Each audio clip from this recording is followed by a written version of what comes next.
பகவத்கீதையில் 6வது சாப்டரில் 14வது ஸ்லோகம். பிரசாந்தாத்மா விகதபீஹி பிரம்மச்சாரி விரதே ஸ்திதஹ மன சம்யம்ய மச்சித்தாக யுக்த ஆசீத மத்பரக. இப்போ இதுக்குள்ளே அர்த்தத்தை பார்க்கலாம். நம்ம உடம்புல இருக்க அழுக்கு போகிறதுக்கு என்ன பண்ணுறோம்? நதியில் குளித்து அழுக்க நீக்கிறோம் இல்லையா? அந்த மாதிரி நம்ம பல பிறவிகள் எடுத்து நம்மகிட்ட பாவங்கள் எக்கச்சக்கம் இருக்கு இல்லையா? அதை குறைக்கிறதுக்கு யோகம் செஞ்சுட்டே இருக்கணும். எவன் ஆத்ம விஷயத்தையே நினச்சிண்டு என்னிடத்துலையே மனசை செலுத்துகிறானோ, அப்படிப்பட்டு யோகம் செய்கிறானோ, அவன் சந்தோஷமாயிடுறான். மனக்கலக்கம் நீங்கி தெளிவாக திருப்தியாக இருக்கிறான். அதனால் சீக்கிரமே முக்தி அடைவான். மனசு எல்லாம் சஞ்சலப்படாது. ஏன்னா நமக்கு யோகம் வருமா, நம்மளால் பண்ண முடியுமா, அந்த சந்தேகம் வந்துடுறது இல்லையா? அந்த பயமெல்லாம் போயிடும். இந்த வாழ்க்கையில் இருக்கிற வாழ்க்கையை நடத்துறதுக்கு இதெல்லாம் போருமா, நமக்கு இது கிடைக்குமா, வேண்டாத விஷயத்தெலாம் ஒரு கவலைப்படுறோமே, அந்த பயமெல்லாம் நீங்கிடும். மனசு திருப்தியாக சந்தோஷமாயிடும். எதுக்கும் கவலைப்பட மாட்டான். இந்த வாழ்க்கையில் இருக்க முதல்ல என்ன பண்ணணும்? இந்த மாதிரி நல்ல முக்தி நிலையை அடையிறதுக்கு யோகத்தை தொடங்கணும். அது முதல்ல அதுக்கு இம்பார்ட்டண்ட் என்னென்னா, பிரம்மச்சரிய விரதத்தை கடைப்பிடிக்கணும்.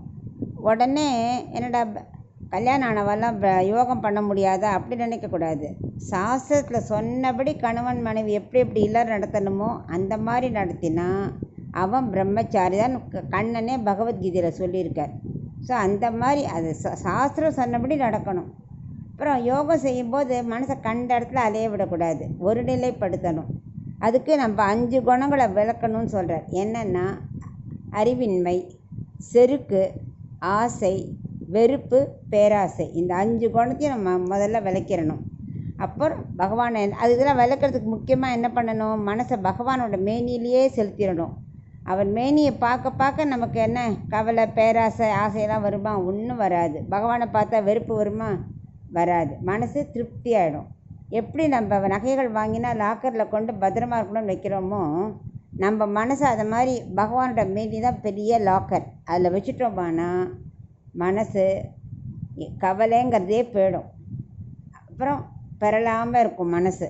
இப்படி கண்ட விஷயத்தில் மனசு இப்படி கண்ணை மூடிண்டு மனசு இப்படி அலப்பாய விடக்கூடாது.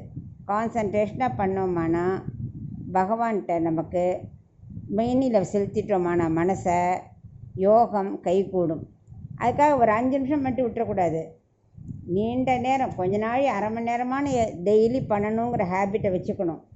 அப்போ தான். ஆனால் அந்த யோகம் எது வரைக்கும் செய்யணும்? அந்திம ஸ்மிருதி, நம்முடைய கடைசி காலம் வரைக்கும் யோகம் செஞ்சுட்டு தான் இருக்கணும்.